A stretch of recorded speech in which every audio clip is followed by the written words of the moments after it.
Hello, magandang umaga po, tanghali, hapon, gabi. Sa fire elements na Aries, Leo, Sagittarius.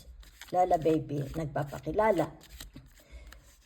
Bibigyan ko po kayo ng timeless reading para sa buwan ng June.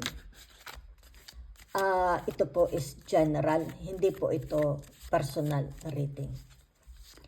Kung di pa po kayo nakasubscribe, pagka nais po ninyo mag-subscribe o kaya isang likes at saka share. Salamat ng marami. Okay? So, tingnan po natin ang energy nyo. Okay? Yan. So, narito ang tinatawag na the Eight of Cups. Okay? It's about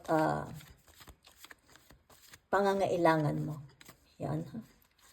So, for some of you, ang nakikita ko dito is alone. Yan. You are tinatawag na malayo, apart. Meron dito kasi puro empty. Empty ang cups, di ba? So, ibig sabihin nito, it's like malayo siya sa pamilya niya. Nag-iisa lang siya. Okay? Kung may mga kasama man siya, okay? Sabihin na natin kasi maraming cups ito. Kung may mga kasama man siya, nakikita dito na yung kanyang pangungulila, di ba? Kahit may mga kasama siya, pero nakikita mo dito yung kanyang pangungulila. Okay?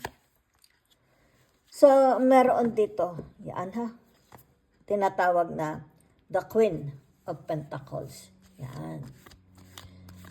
Ito yung tinatawag na Ariate ka partner.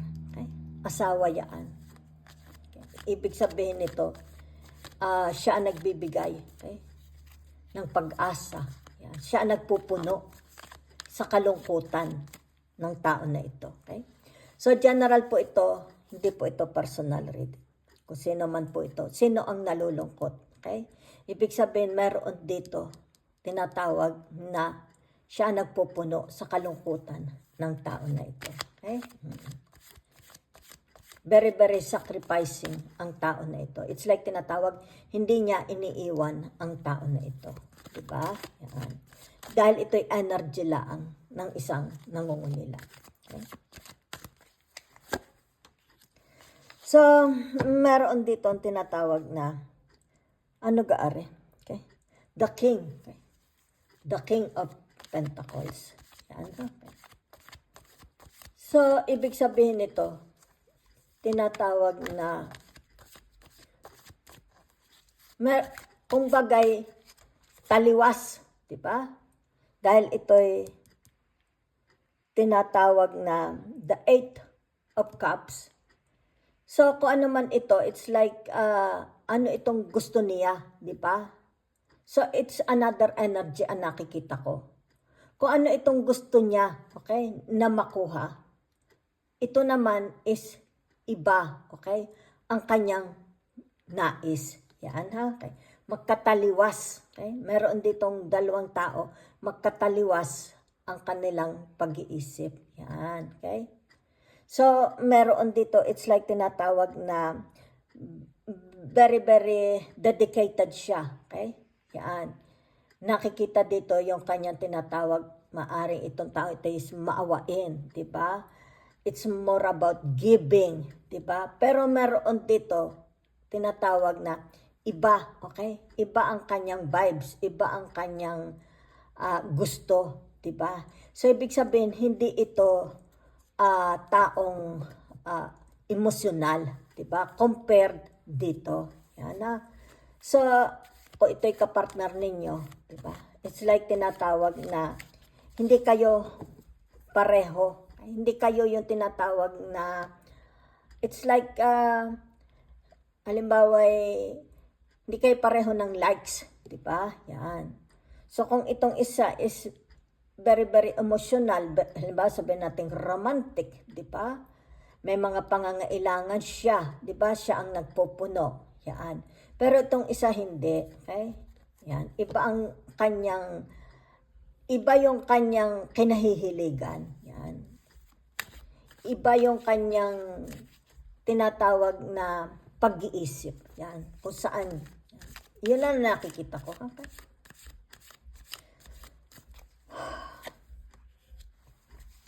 So, meron dito, pero nakikita naman dito, tinatawag na blessing, may blessing. Kaya ang kanilang relationship, kahit magkaiba sila, di ba yan, no? Magkaiba sila, pero blessed naman ang kanilang relationship, di ba? Yan. So, yun ang nakikita ko. Yan. Siguro, ang nakikita ko kasi dito, mayroong taong, okay, this person gives. It's like, walang limitation ang pagbibigay niya ng pagmamahal. Samantalang ito hindi. Okay? It's more about savings. Yung tinatawag kabig. Pero isang ito is yung tinatawag palabas. Okay? Yan. So, lumabas dito yung tinatawag na the temperance. Diba? So, kung ano ito, it's like, kung ano man ito, if there is a losses, sabi na natin may losses, di ba? Yan. Magkakaroon dito ng tinatawag na balik. Yan ha? Balik. Hindi, it's like tinatawag, hindi naman naaksaya yung pagbibigay niya sapagkat merong babalik. Yan ha?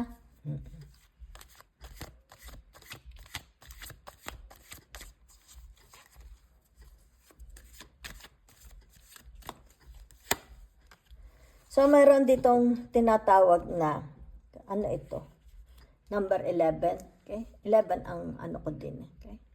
So, ito yung tinatawag na the justice. Okay. So, ibig sabihin nitong the justice na ito. Itong tao na ito is, ano ito, preacher? It's like, sobra siyang mapagbigay. Diba? It's like a father, a guru, a master. Yan. Okay? Yun ang nakikita ko. Kasi it's like, meron siyang kasama dito. Yan. Kasi naman itong kasama niya, tinatawag na, ito'y pakabig. Lagi siya ang gusto niya pakabig, kanya lang, kanya. Okay?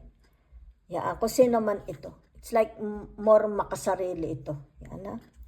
So, dito naman nakikita, ikaw, it's more you ang nakikita ko dito. Di ba? Very, very sensitive ka sa pangangailangan ng iba. Di ba? It's like you always fill their cups. Yan ha. It's like tinatawag na napaka-importante sa iyo. Okay? Yung tinatawag na comfort nila. Diba? So, maaring sabihin na natin, kaya siguro ito, okay? May lumabas lang sa akin. Tinatawag na, siguro, para mapunuan niya, di ba? Yung tinatawag, pangangailangan ng iba. Yan. It's siya yung tinatawag na, it's like a breadwinner, di ba? Siya lagi ang nag-iisip. Yan. Kung saan, okay? Tinatawag na para laging may maidugang siya dito, di ba? Maybe ito yung tinatawag kapartner mo or ikaw, di ba? Okay. Sabihin na natin baka ito ikaw. Okay? Ikaw yung tinatawag na tagapag-isip. Ikaw ang more on action. Samantalang dito, maaari ito'y kapartner mo, di ba? It's tinatawag na partner kayo, di ba? Halimbawa sabihin na natin, ako magtatrabaho, ikaw ang bahala dito, di ba? Yan. So nakikita naman very very blessed, di ba? Okay. So meron ditong tinatawag na the 7 of wands, okay? The 7 of wands. Also nakikita ko dito, you are working. You are working with people. Yan, relationship ninyo. Yan. It's like tinatawag na maaaring ikaw ang padre de pamilya, breadwinner, kuya, di ba? So meron dito, it's like tinatawag na, okay? Masyado kang responsibleng tao. You're a very very responsible na tao. Yan ha. Hindi mo tinatalikuran yung iyong tinatawag na responsibilities.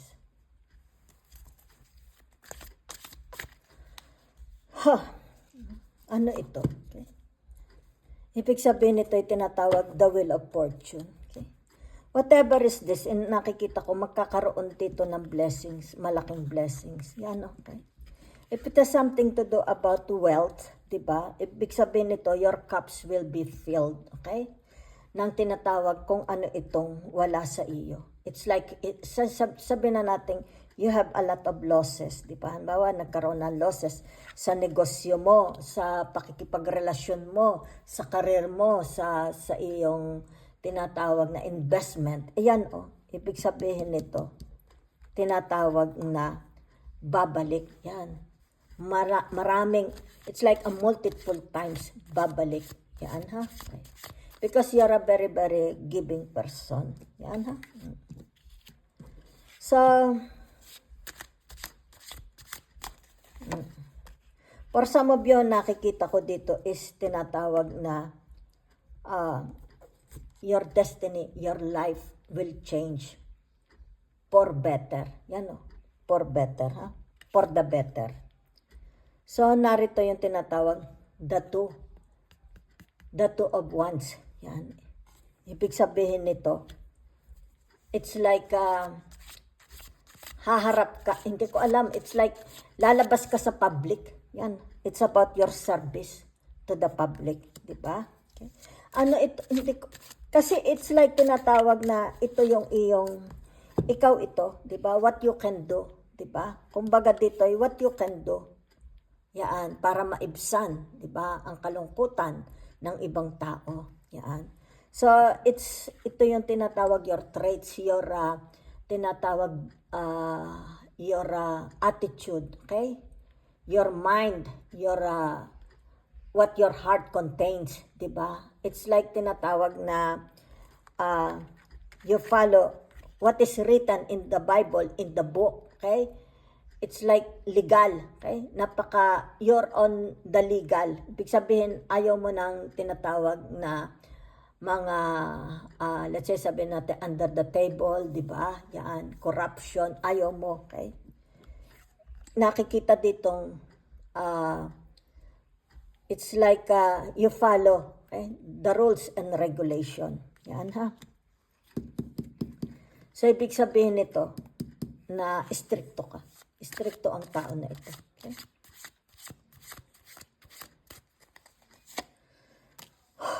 Okay? So, whatever is this for some of you. Okay? Yan. It's like, may hinihintay pa kayo. Okay? A result. Yan. Yan, kumbaga dito ay nakatindig ka. Yan o nakatindig kayo. Di ba?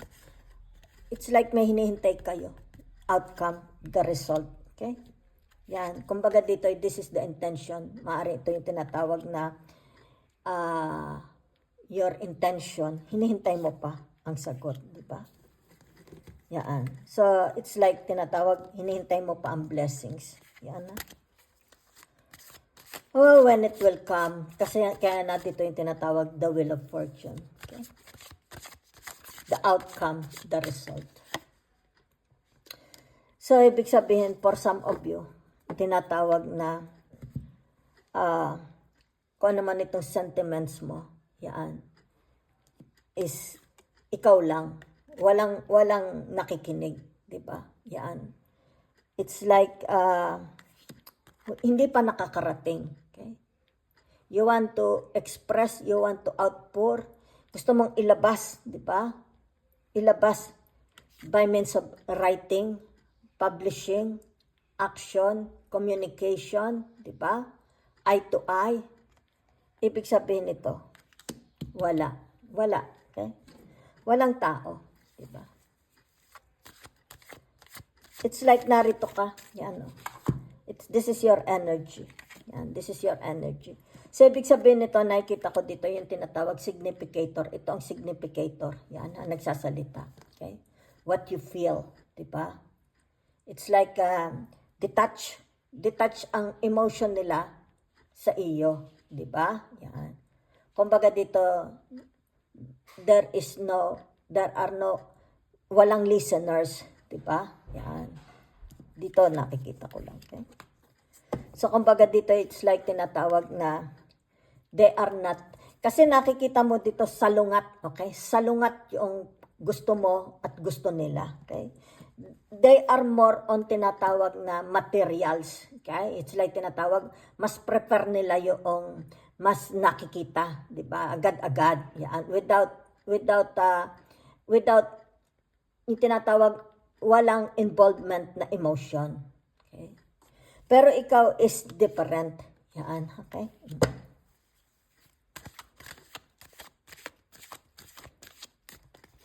So, meron dito, okay, it didn't describe you, okay? It didn't describe ka dito. It's about your attitude, it's about your personality, it's about your body, it's about your health, it's about what you are capable of, di ba? It's about, let's say, sabihin na natin, you have a beautiful house, you have a beautiful relationship with your partners, di ba? Maybe you have a tinatawag healthy children, di ba?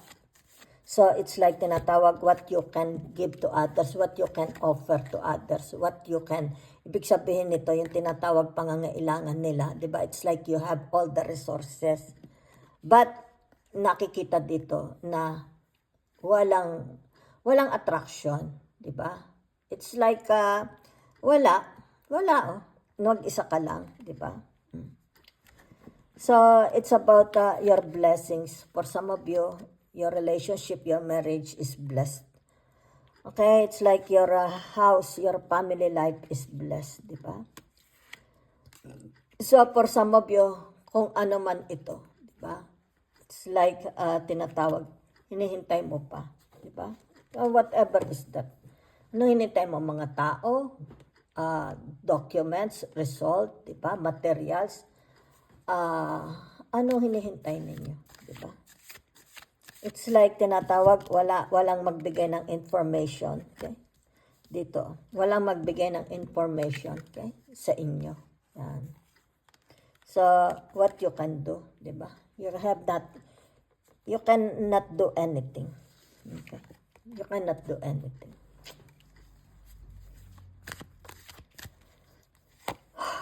So, ibig sabihin nito, whatever is this, diba? Kasi merong detach. Detach, ibig sabihin, apart, walang connection, walang participation, walang involvement, diba? So, whatever is this, ibig sabihin nito, your intention, what is missing in your life, diba? Pwede rin ito yung tinatawag losses, diba? Maaring, ano ang wala sa iyo, okay? Friends, family, a job, money, power, especially power, di ba? Because nakikita dito what you are capable of, di ba? Okay. So you are praying. Kasi ito yung tinatawag significator. Nakita ko lang, your significator. Yan. It's like you are alone. It's like a battle, okay? It's a battle. And you are alone. Wala kang admiral, wala kang commander, wala. You're on your own. And you do not know, di ba? So, for some of you, ito nakikita kay the Queen of Pentacles. Okay? It's like you don't want to, ayaw mo itong pakawalan, di ba? Ano ang ayaw mong pakawalan dito? It's about your faith, di ba? It's about your, kung ano ito. Okay? It's like, let's say sabihin na natin your name. Okay? Your, what you can do to others. Yan, ha? So, nakikita dito, it's about your, what you can do to others. Yan, ibig sabihin yan. Diba? You're very, very concerned. Masyado kayong concerned. Diba? Especially to the needs of others. Sabihin natin, family mo, children, kung halimbawa sa society, di ba? Maybe friends, neighbors, sa trabaho, di ba? You are holding on. So, it's like tinatawag dito, you do not know, di ba? Hanggang kailan ito? Okay. Ito. Hanggang kailan ito? It's like tinatawag na reserba mo. Hanggang kailan yan? Mahahawakan mo. Diba? Something like that.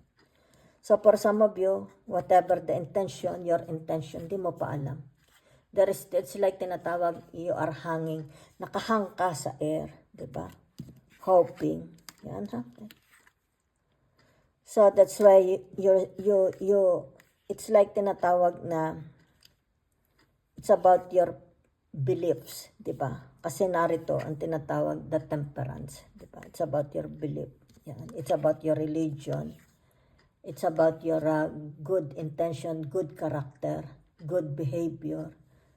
Yan. So, for some of you nakikita dito, you're a church goer, di ba? It's like tinatawag na hindi ka nasala, okay? Hindi ka, it's like yung tinatawag na you follow the 10 Commandments, okay? What is written in the Bible, okay? So, nakikita dito na tinatawag, it's about your honesty, okay? So, whatever is this, ibig sabihin ito. Yan. Whatever the intention, because you have good intention, you're still waiting. Okay? Sino hinihintay mo? Diba? Yan. Somebody. Okay? Na para ito'y mag-materialize. Diba? To help you, to support you. Maybe this is a project, a relationship. Diba? It's like you cannot do it yourself. Because may mga taliwas sa inyo. Ayaw nilang ma-involve. Let's say, if this is a project, ayaw nilang ma-involve, diba? So, there is no emotions, diba? Yan.